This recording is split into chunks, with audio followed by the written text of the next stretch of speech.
Somerset, UK Zone 8B, September. Where summer's warmth has begun to fade, the Polytunnel still offers a sheltered oasis for continued gardening. We'll harvest the last of the summer crops and prepare the beds for autumn, winter and next spring's plantings. We'll start by picking any remaining ripe tomatoes. I've managed to grow about 40 pounds of tomatoes this year. And we'll also gather the last of the cucumbers. There's not much point keeping them going now anyway.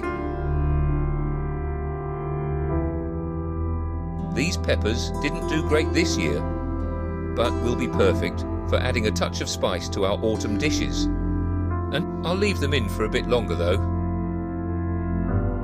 Well, I hate to do it, but it's time to clear out the summer crops, even if some fruits are still unripened.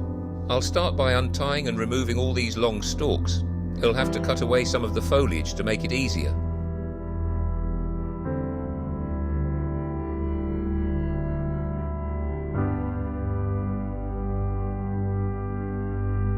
Seems such a shame to take these down now, but there really isn't any point in leaving them up. Our daylight hours are becoming shorter, and cooler weather is incoming. Also, there's not much chance of any new growth this year. Right, let's speed this up a bit.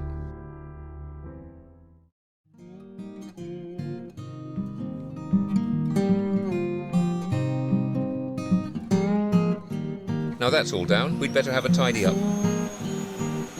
Out comes the trusty old mulcher. This will soon make all this more manageable.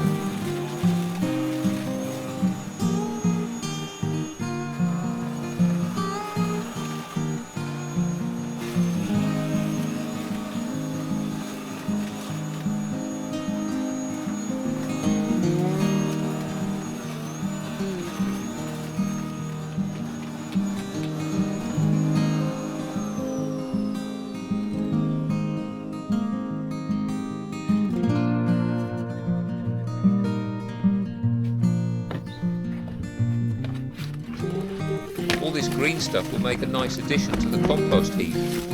I'll layer it on top of the chicken bedding we accumulated yesterday after cleaning them out.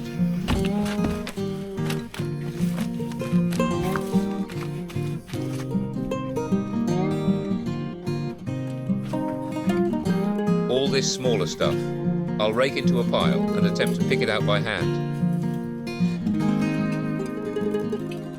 I want to clear as much of the old stuff as I can. I don't want any decaying stuff left on the ground that might cause problems next year.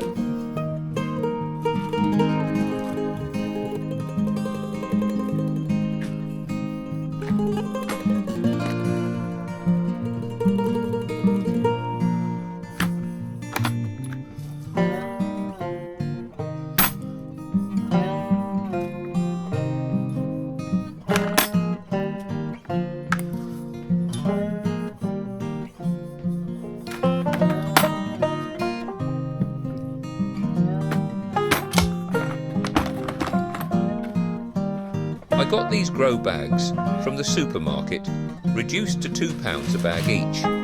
There's always a bargain to be had when they're clearing out the old summer stock. I guess they've got to make room for Christmas.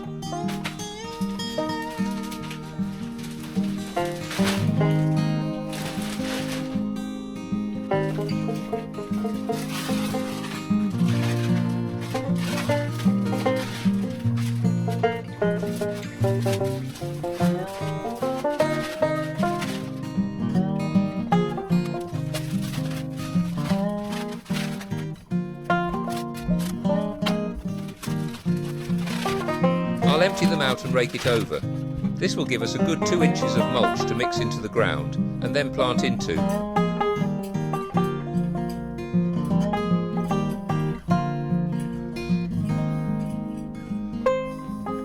This takes a bit of time to get level. As it sits here over winter, it will get taken down into the ground by the worms and will help to build some structure for next year's roots. It's all about building up the soil.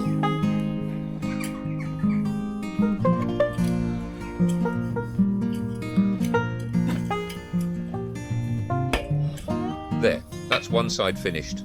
I'll do the other side a bit later. This is quite hard work for this old arthritic body. Besides, I need to think about what I'm going to crop over winter. But for now, it's time for a cup of tea.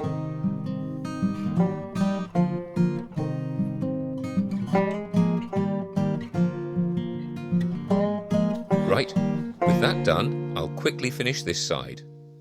Then we'll look at what I'm putting in. I've decided to give the remaining spare container plants a chance in the tunnel. The tundra cabbage, some more kale, a bit of chard and a couple of Brussels sprout plants will go in, along with a few lettuce plants. We use a lot of lettuce, whether it's for our eating or as a treat for the chickens. It's something we've always got on the go. I'll start by spacing the plants out. Over winter, I don't worry too much about spacing because there's less growing and I can give it all a bit extra room.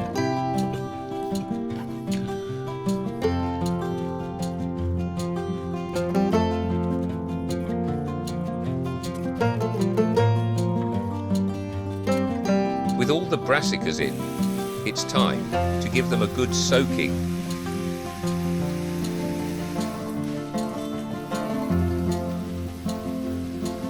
That reminds me that I'll have to extend the hose next year. It only reaches halfway up the tunnel, so I've mainly been using an oscillating sprinkler. Next up, I'll start dibbing holes for the 25 lettuce modules I've grown. I'm using the end of an old spade handle. Because the ground has been built up over the last few seasons by mulch and compost, I don't really need to dig much anymore. So it's been retasked as a different gardening tool.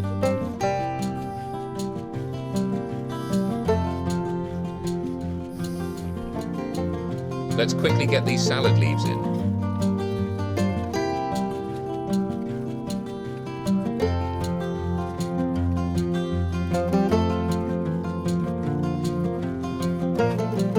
Then, 3 of my trusty yogurt pot traps.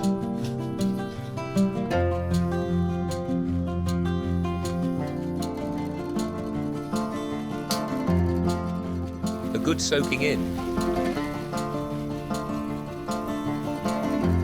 And finally, I'll try and protect these young leaves and veg with some chopped straw mulch.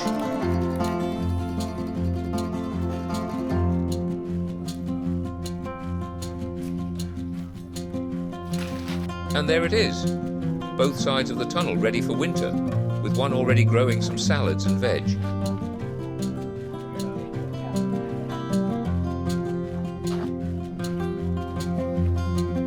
I just need to tidy up now and think about the next job, which will probably be tidying up the garden and thinking about sowing onion sets and broad beans for an early crop next year. But that will do for today.